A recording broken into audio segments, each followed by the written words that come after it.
Secundaria segundo grado. Ciencias. Física. ¿Las cargas cargan cuerpos?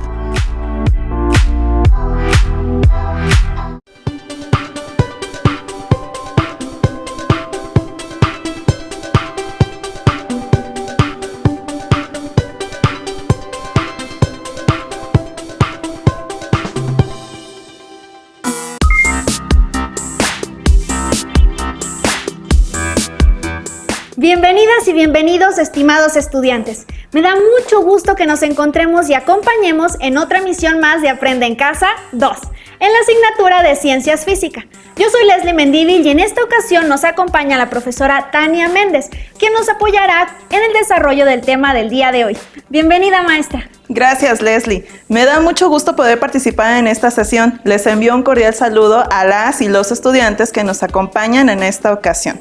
La sesión de hoy se titula ¿Las cargas cargan cuerpos? ¿Qué significará? ¿Será que las cargas eléctricas se llaman así porque llevan cargando algo? ¿Será que todos los cuerpos tienen cargas eléctricas? ¿Tendrá algo que ver con la energía? Les invitamos a hacerse estas y más preguntas. Vamos a entrar de lleno en el tema. Para facilitar este trabajo, no olviden tomar notas de las ideas principales, de sus reflexiones y de las preguntas que surjan durante el desarrollo del tema. Bueno, si ya tenemos todo, entonces, ¿qué le parece, maestra, si comenzamos? Es importante revisar algunos conceptos que hemos aprendido en temas anteriores. Por ejemplo, que la materia está formada por átomos. Debemos comprender que materia es todo lo que ocupa un lugar en el espacio, desde lo micro hasta lo macro, como un mosquito o un alfiler, hasta un edificio o un elefante. Les invito a pensar en 3, 4, 5 o 20 ejemplos más. Por otra parte, el átomo era considerado como la unidad más pequeña de la materia. Actualmente sabemos que es el quark, pero aún no nos vamos a meter de lleno en esos temas. El átomo está formado por protones, neutrones y electrones. Imaginen que los protones y neutrones se llevan muy bien y por eso permanecen juntos en el núcleo, mientras que el electrón tiene más un espíritu viajero y se encuentra en las órbitas como si fueran autos en una carrera dando vueltas alrededor del núcleo.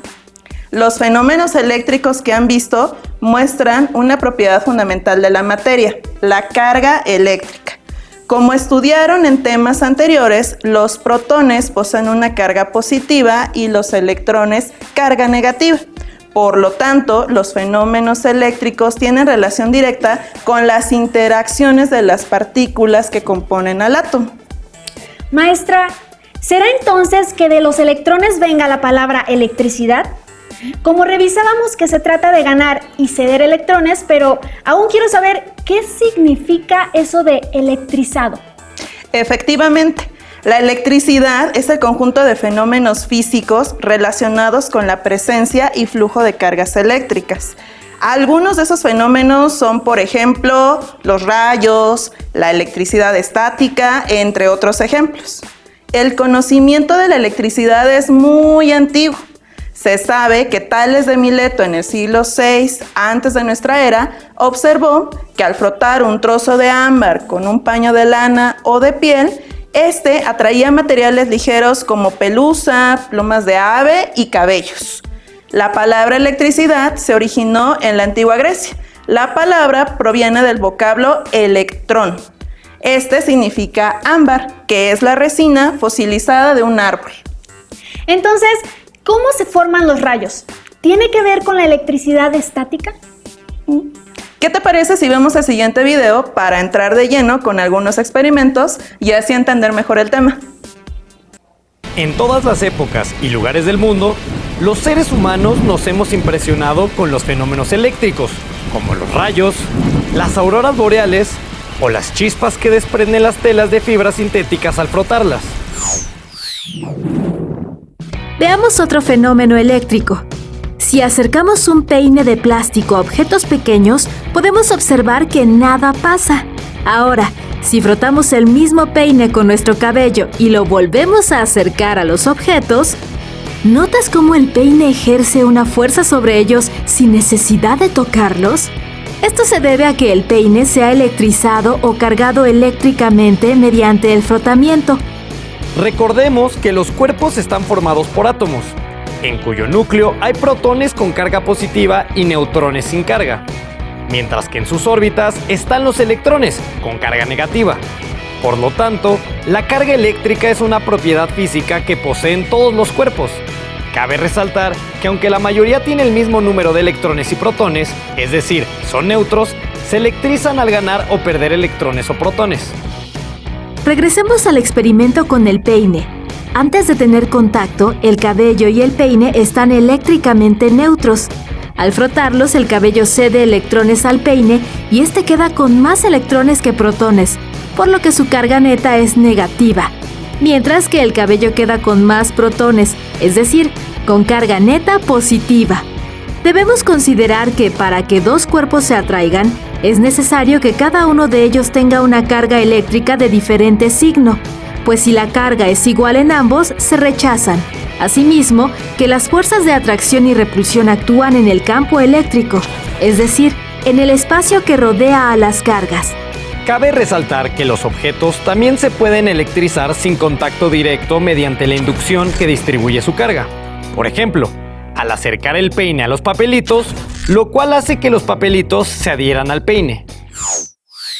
Otro ejemplo se presenta en las nubes. La parte superior de una nube tiene cargas positivas, mientras que la parte inferior tiene cargas negativas, generando un campo eléctrico de atracción entre la nube y la Tierra que tiene carga positiva. Cuando las cargas eléctricas negativas en la nube son demasiadas, se liberan electrones hacia el suelo a través de una descarga eléctrica muy intensa llamada rayo y que al paso de la corriente eléctrica emite luz. La estela luminosa que vemos se denomina relámpago, mientras que un trueno es la intensa onda sonora que se produce cuando un rayo expende bruscamente el aire al bajar a la Tierra. Los rayos son fenómenos muy frecuentes en la naturaleza. Cada año caen sobre la Tierra más de 1,000 millones de ellos, y en épocas pasadas sus consecuencias fueron catastróficas, como matar o dañar los cultivos o causar incendios. Sin embargo, para contrarrestar estas consecuencias, Benjamin Franklin inventó el pararrayos, un dispositivo compuesto por un mástil que se coloca en la parte más alta de la estructura que se desea proteger. La punta metálica del pararrayos adquiere carga positiva durante una tormenta por la inducción de la parte inferior de las nubes. Crea un campo eléctrico intenso que facilita el camino de la descarga y evita que el rayo caiga en otro lado. Finalmente, la descarga pasa por un conductor muy grueso hasta llegar al suelo. El pararrayos es un invento de gran utilidad si consideramos que cada segundo caen 40 rayos en el planeta. La mayoría de ellos se concentran en las zonas ecuatoriales, en las cumbres de las montañas y en las extensas llanuras, mientras que en los polos son poco usuales. El lugar en la Tierra donde caen más rayos es el lago Maracaibo, en Venezuela, pues este fenómeno ocurre en promedio 233 veces por kilómetro cuadrado en un año. No cabe duda de que el estudio de los fenómenos eléctricos y de la corriente eléctrica ha impulsado el desarrollo y la fabricación de aparatos y equipos. Fascinante, ¿no? ¡Hasta mañana! Alumnas y alumnos, gracias por acompañarnos a ver este video. Profesora, con base en lo que vimos, hay varios conceptos que ya conocemos, pero ¿qué le parece si lo traemos de la pantalla y trabajamos con esos experimentos que nos prometió? Muy bien, Leslie. Voy a utilizar un globo y voy a comenzar a frotarlo en mi cabello. Recuerden que el cabello debe estar completamente seco y libre de cualquier sustancia como gel o spray. Vamos a ver qué pasa. Voy a comenzar a frotarlo. Y una vez que comience a electrizarse, seguramente empezará. Increíble, maestra. Está adquiriendo un nuevo peinado y eso es gracias a la electroestática. Ahora ya podemos explicar por qué sucede esto, ¿cierto? Como revisábamos hace un momento, un átomo tiene el mismo número de protones que tienen carga positiva que de electrones con carga negativa. Entonces, todos los cuerpos tienen igual cantidad de carga negativa que positiva. A eso le llamamos cuerpo neutro. Como son los electrones los que se encuentran en las órbitas, ya dijimos que les gusta irse de viaje.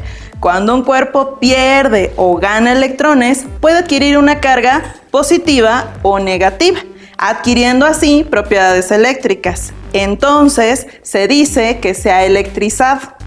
Es muy interesante todo esto, maestra, pero usted nos habla de que existen varias formas de electrizar un cuerpo, ¿verdad? ¿Cuáles son? Ha llegado el momento de poner en movimiento nuestros conocimientos. Vamos a la práctica, donde hablaremos de estas formas de electrizar un cuerpo, que son por fricción, por contacto y por inducción. Manos a la ciencia, maestra. ¿Qué necesitamos? Serán algunos materiales sencillos que tienen a la mano o que puedan improvisar para experimentar con ellos. Bueno, entonces supongo que iniciaremos con la primera forma de electrizar un cuerpo que usted mencionó, y es por fricción. Puedo inferir que se refiere a cuando dos cuerpos están en constante rozamiento. Así es, y para demostrarlo voy a ocupar un tubo de PVC y lo voy a frotar con una franela de algodón. Necesito que pongan mucha atención mientras froto el tubo de PVC. Podemos escuchar y hasta observar cómo se generan chispas. Dos de color plata, los de color plata. Okay.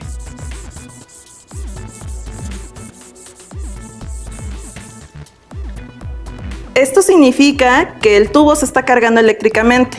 La fricción con la franela ocasiona que el tubo gane electrones y quede cargado negativamente. Frotaré un poco más el tubo de PVC para que quede lo suficientemente electrizado. Colocaré los mechones de plástico del otro lado y el tubo de PVC a un lado y veremos lo que sucede.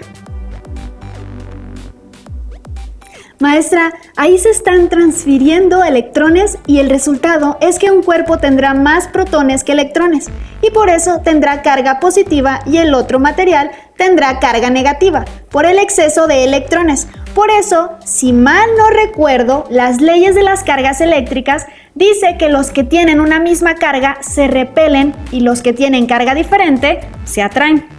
Exactamente, Leslie. Qué entusiasta y qué buena asociación has hecho. Pero no olvides que aún nos queda por explorar otras formas de electrizar un cuerpo.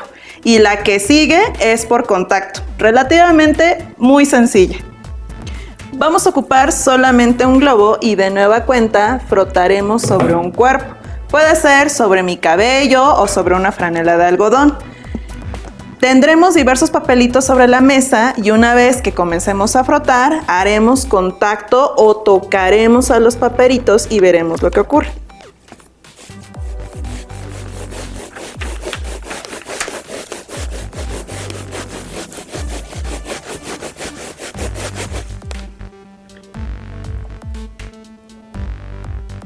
¡Wow! ¡Qué impresionante es la electroestática, maestra!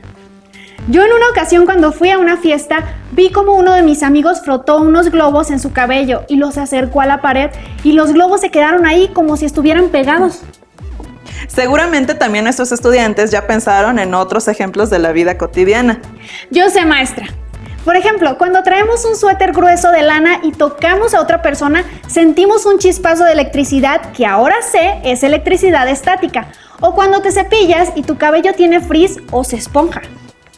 Ahora vamos con la última forma de electrizar un cuerpo y es por inducción. ¿Has oído hablar de la lata obediente? No, maestra. He oído que mi mamá dice que mi hermano es latoso y desobediente, pero no creo que se trate del mismo caso, ¿verdad? No creo. Definamos primero que cuando un cuerpo cargado se acerca a otro neutro, está produciendo un reordenamiento de las cargas del segundo cuerpo. Es decir, como si se alinearan. Vamos a hacer un experimento. Por favor, frota el globo sobre tu cabello y saca la lata vacía que traje.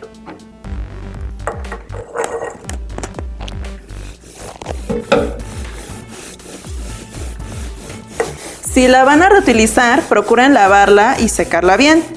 Ahora, una vez que frotemos, le llamamos lata obediente porque hacia donde dirijamos el globo, la lata irá. ¿Puedes acercarlo, por favor, a la lata? ¡Wow! Muy bien, maestra. Pero ahora que hablamos de usar el aluminio, entiendo que también es un metal. O por ejemplo, si hablamos de electricidad y agua, ¿qué cuidados debemos tener en el uso de electricidad? Qué bueno que lo mencionas, Leslie. Como todo, debemos de tener ciertas precauciones y procurar siempre a nuestra seguridad.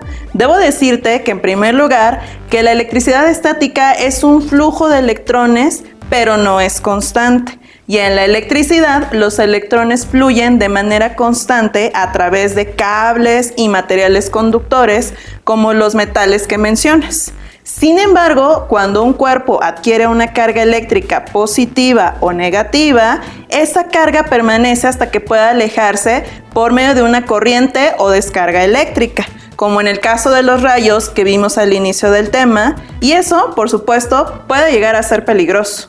¿Qué te parece, Leslie, si vemos un breve video sobre las normas de seguridad para evitar riesgos? Perfecto, maestra. ¿Qué debemos hacer en caso de un accidente eléctrico?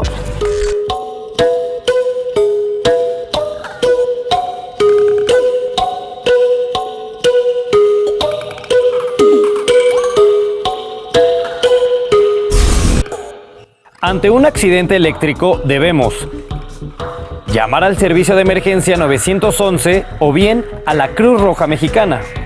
Si en el accidente hay una persona electrocutada, debemos evitar acercarnos a ella y mantenernos a una distancia de 7 u 8 metros, así como buscar interrumpir la corriente eléctrica con un material que no sea conductor de electricidad, por ejemplo, un palo de madera.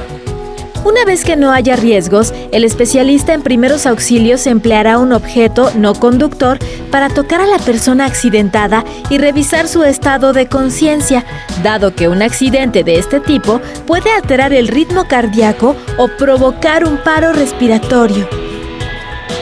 También debemos despejar el área para que el especialista en primeros auxilios brinde a la persona accidentada la reanimación cardiopulmonar o RCP. Una vez que logre reanimarla, este especialista evitará que la persona se enfríe y le colocará gasas estériles en las zonas quemadas. Y por último, la trasladará a un centro de salud.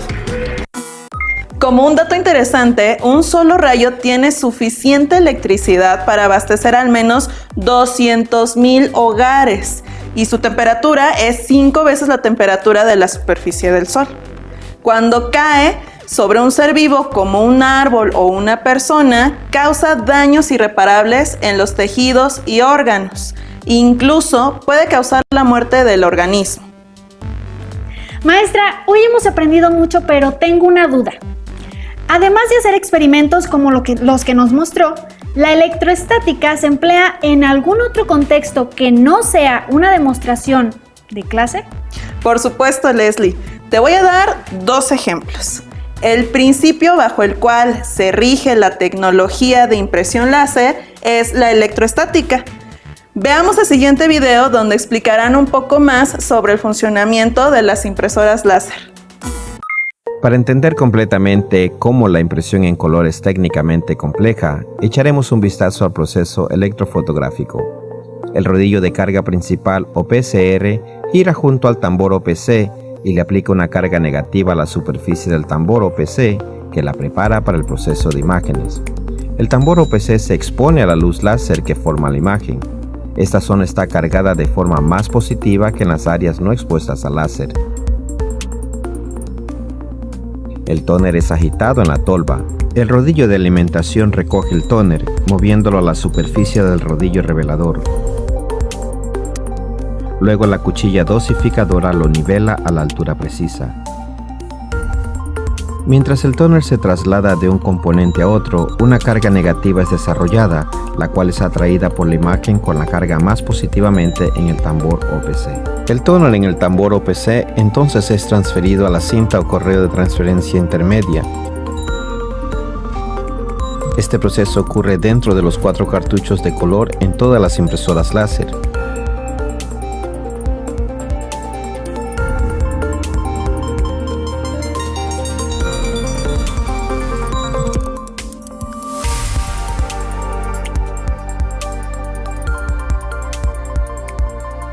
El tóner en la cinta o correa de transferencia intermedia es transferido entonces al papel.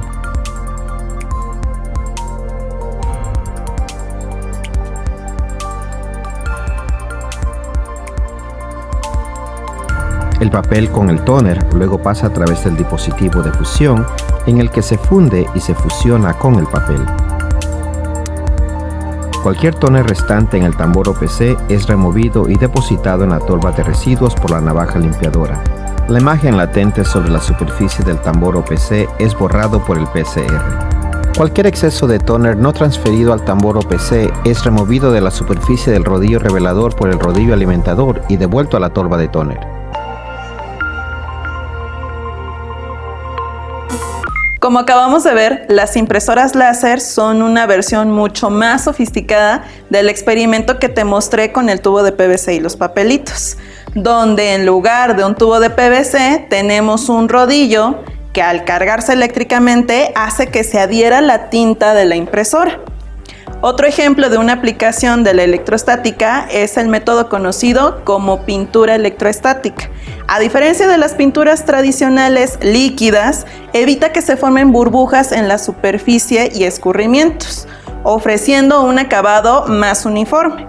Las características y ventajas de la pintura electrostática son muchas, tanto para el fabricante como para el usuario final, ya que reduce costos de producción y ahorra en insumos, ya que por sus características las pinturas en polvo son 100% reutilizables y no se desperdician. La aplicación es más fácil, limpia y ecológica. Y por si fuera poco, incluyen una muy amplia gama de colores y acabados. En cuanto al usuario final, obtiene un producto con un acabado durable y estético. Para su aplicación es necesario utilizar una máquina de pintura en polvo y un horno de curado. Es un proceso que no emite ningún tipo de solvente que dañe el medio ambiente, siendo esta una de las numerosas razones por las que es un tipo de pintura cada vez más utilizado. Para la recuperación de pintura se utiliza una cabina de pintura, la cual tiene integrado un módulo donde se captura la pintura que no se adhiere con el fin de recuperarla y volverla a utilizar.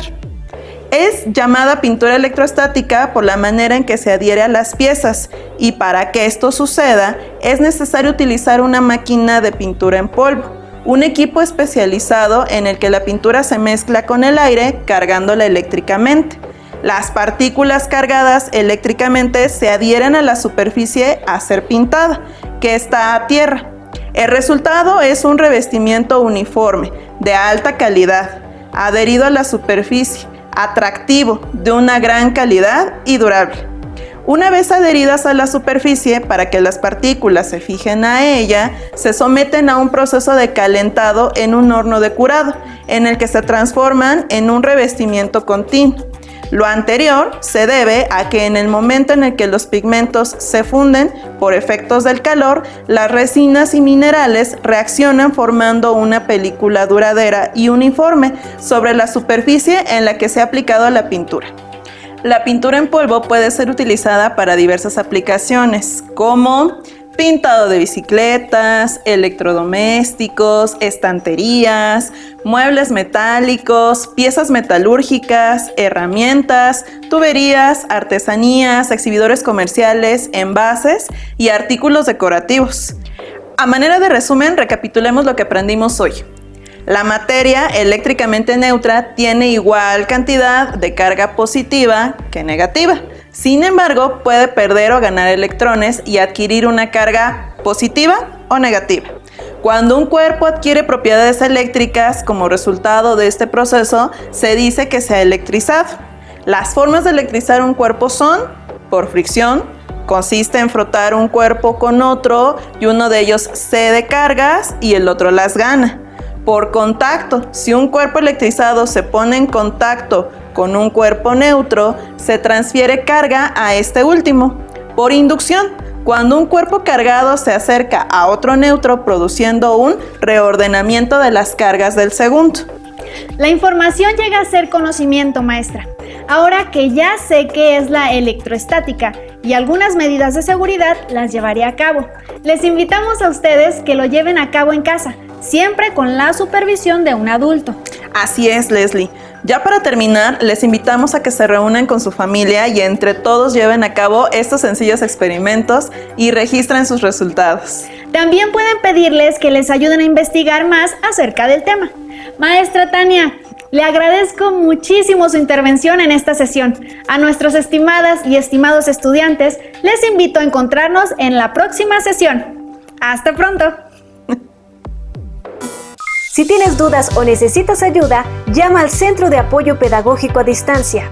El número de teléfono para secundaria es el 55 36 01 71 23. Si requieres consultar los libros de texto en versión digital, recuerda que los puedes encontrar en la página conalitec.cep.gov.mx. Y recuerda que también cuentas con el sitio aprendeencasa.cep.gov.mx, en donde podrás ver nuevamente los videos de los programas y además encontrarás actividades para fortalecer tus aprendizajes.